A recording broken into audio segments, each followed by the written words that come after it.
तुम्हाला कुणीतरी येऊन सांगितलं आहे तेव्हा तुम्ही आणि आज देवाची ओळख करून घेतली. मला पण कुणीतरी सांगितलं आहे म्हणून मी या ठिकाणी प्रवचन करायला आता उभा राहिलेलो आहे.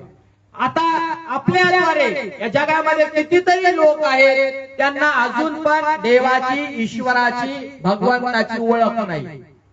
चाललंय म्हणून चाललंय. आली पिढी, आल्या परंपरा, रीतिरिवाज त्या पुढे पुढे घेऊन चालू आहे.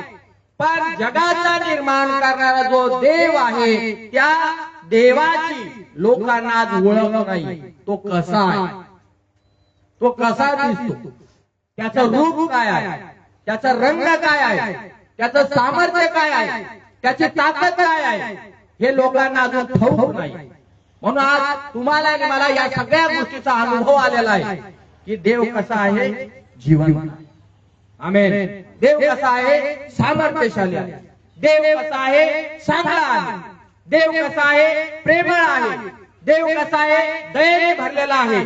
देव कसा आहे, शत्रूवरती प्रेम करणारा आहे. म्हणजे देवाचा स्वभाव आता तुम्हाला मला समजला आहे. तर देवाच्या लोकांनो, तुमच्यावर आणि माझ्यावरती आज जबाबदारी आहे. हालेलुया. की स्वर्गातील जे जीवन आहे ते तुमच्या आणि माझ्यामध्ये आलेलं आहे. म्हणा सगळे आमेन. माझ्यामध्ये स्वर्ग आहे म्हणजे ख्रिस्त देव, त्याची मला ओळख झालेली आहे. आणि जर ख्रिस्ताची, परमेश्वराची जर मला ओळख झालेली आहे तर माझ्या अंतःकरणात आज स्वर्ग आलेला आहे. म्हणजे काय आलं, शांती आली. स्वर्गाचा अधिपती माझ्यामध्ये आला म्हणजे काय आलं, शांती आली. माझ्यामध्ये समाधान आलं, माझ्यामध्ये आनंद आला. सगळ्या गोष्टी माझ्यामध्ये आल्या. कोणामुळे? प्रभू येशू ख्रिस्तामुळे. म्हणा सगळे आमेन.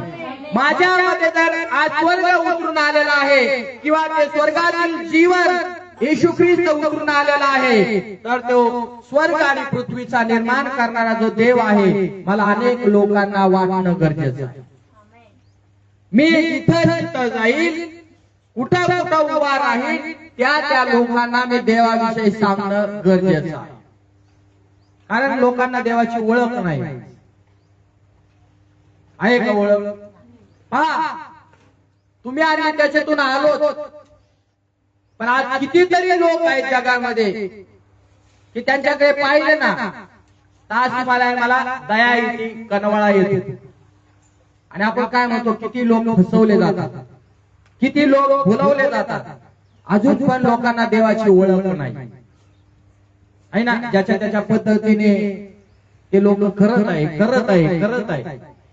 पण आपल्याला कळालंय आपण त्यांच्याकडे पाहून काय शिकलेलो आहोत. आपण यांच्यासारखी कितीतरी सेवा कार्य केलेली आहे आणि ती सेवा कार्य करून आम्ही थकलो, वैतागलो, शेवटी निराश झालो आणि आमचं काही आयुष्य आहे ते वाया गेले. म्हणून कितीतरी लोक काय म्हणतात, याच्या अगोदर आम्हाला जर प्रभू येशू ख्रिस्ताची ओळख झाली असती तर आमचा किती फायदा झाला असता. हालेलुया. याच्या अगोदर जर आम्हाला ख्रिस्त कळाला असता तर आमचं नुकसान झालं नसतं. किती लोक आज म्हणतात, कारण लोक काय करतात, डोक्यावरती हात मारून आम्ही चुका केला. काही लोक म्हणतात की आमच्या घरात देखील पवित्र शास्त्र आलं, बायबल आलं, सुवार्ता सांगणारे आले, देवाचं वचन सांगणारे आले, तरी देखील आम्ही त्यांना घराच्या बाहेर काढून दिलं, त्यांचं आम्ही ऐकलं नाही. परंतु कालांतराने काही दिवसानंतर आम्हाला तीच बायबल घेऊन सेवा कार्य करायला प्रभूच्या मंदिरात यावं लागलं. मग ते काय म्हणतात, माझे दिवस वाया गेले, तेवढे माझं किती नुकसान झालं मला माहिती. प्रत्येक जीवनाची हिस्टोरी आहे. म्हणजे काय आहे, मनुष्याला आज देवाची ओळख नाही. म्हणून आज तुमच्यावर, माझ्या खांद्यावर आज फार मोठी जबाबदारी आहे. सृष्टीचा निर्माण करणारा कोण आहे? वाक यो ब्रह्म. शब्द हा परमेश्वर आहे.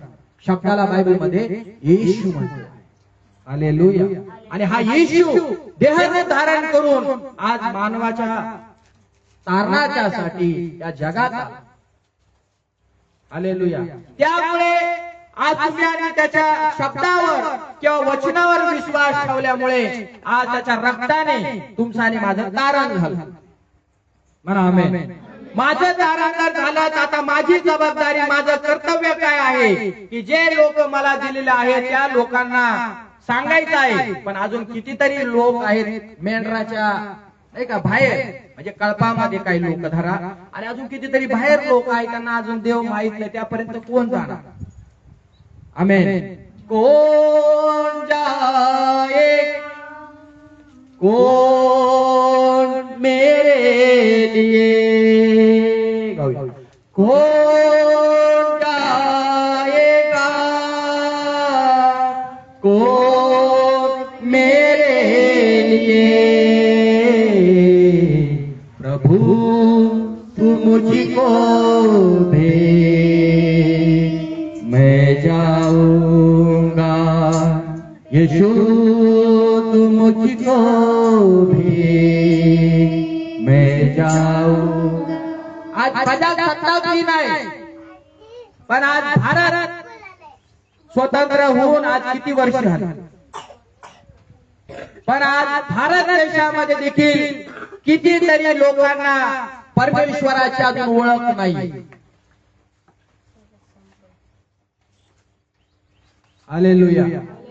आणि या भारत देशातील प्रत्येक लोकांना, तुम्हाला आणि मला देवाने एक काम दिलेलं आहे की या भारत देशामध्ये कान्या कोपऱ्यामध्ये जा,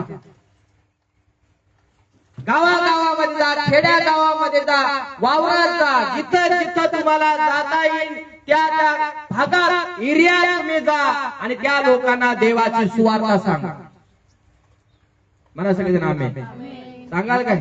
दुनिया के कोने कोने में अरे गूंज रहा यीशु का नाम, अरे कैसा प्यारा यीशु का नाम, भारत में हालेलुया, अरे कितना प्यारा यीशु का नाम, भारत में हालेलुया, अरे महाराष्ट्र के कोने कोने में गूंज रहा यीशु का नाम, महाराष्ट्र के कोने कोने में अरे गूंज रहा यीशु का नाम, कितना प्यारा यीशु का नाम, महाराष्ट्र में हालेलुया, अरे नगर के कोने कोने में अरे गूंज रहा यीशु का नाम, बोलो बोलो नगर के कोने कोने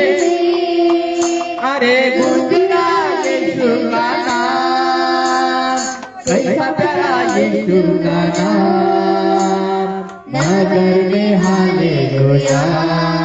आमेन. कैसा प्यारा यीशु का नाम, नगर में हालेलुया. काय देवाची इच्छा आहे की प्रत्येक गावात तुमच्या आणि माझ्याद्वारे परमेश्वराचं नाव आणि परमेश्वराची ओळख पुसली पाहिजे. किती मोठी जबाबदारी आहे. घरच्या परिवाराच्या कुटुंबाच्या जबाबदारी आम्ही सगळेजण वाहतो, पण देवाच्या राज्याची जबाबदारी विश्वासू लोकांच्या खांद्यावर देवाने टाकली आहे, ती ओळखता आली पाहिजे. येशू मसीह की. सगळ्यांनी बोला येशू मसीह की. आणि मग तुम्ही आधी काय पाहतो की आदामाला जी काही जबाबदारी दिलेली आहे, आदामाने त्या एदेन बागेमध्ये कामाची सुरुवात केली आणि देखभाल केली. आम्हाला देखील या पृथ्वी तलावर आत्मिक राज्यामध्ये जे काही काम दिलेलं आहे, असं करू नका की घरातलं काम सोडून द्या आणि मग देवाचंच काम करीत पळा. काही काही लोक म्हणतात ना, नुसता देव देव करीत फिरत आहे ना, देव देव कर बघ, उठ बघून जा बघ, उठ बघून जा बघ, ये कर बघून वो कर बघ. अरे कामाच्या वेळेला काम करा, खाण्याच्या वेळेला खाणं करा, शेतीच्या वेळेला शेती करा, व्यवसायाच्या वेळेला व्यवसाय करा आणि देवाच्या सेवेच्या वेळेला सेवा करा. काही काही लोकांचे प्रश्न आहे, सगळं सोडायचं तेच करायचं का? अरे कुणी सांगितलं असं? याचा अर्थ वचनाचं अडाणी पण त्यांच्यामध्ये वचनापासून अजून ते अज्ञान आहे, म्हणून ते असे बोलतात. येशू प्रभू की मग ही जबाबदारी आत्मिक जीवनात जी आदामाला दिली देवानं त्यांनी काम केलं, तुम्हाला आणि मला देखील जबाबदारी दिली आहे देवानं आत्मिक राज्यामध्ये. तर तुम्ही आणि मी जिथं जिथं जावा, चालताना, बोलताना, उठताना, बसताना त्या लोकांना देवाविषयी सांगत. येशू मसीह की सांगणार की नाही? येशू मसीह की. याला म्हणतात मी जबाबदारी. काही काही लोक काय म्हणतात, बाळासाहेब तुमची जबाबदारी आहे, तुम्ही सांगा सुवा आहे ना.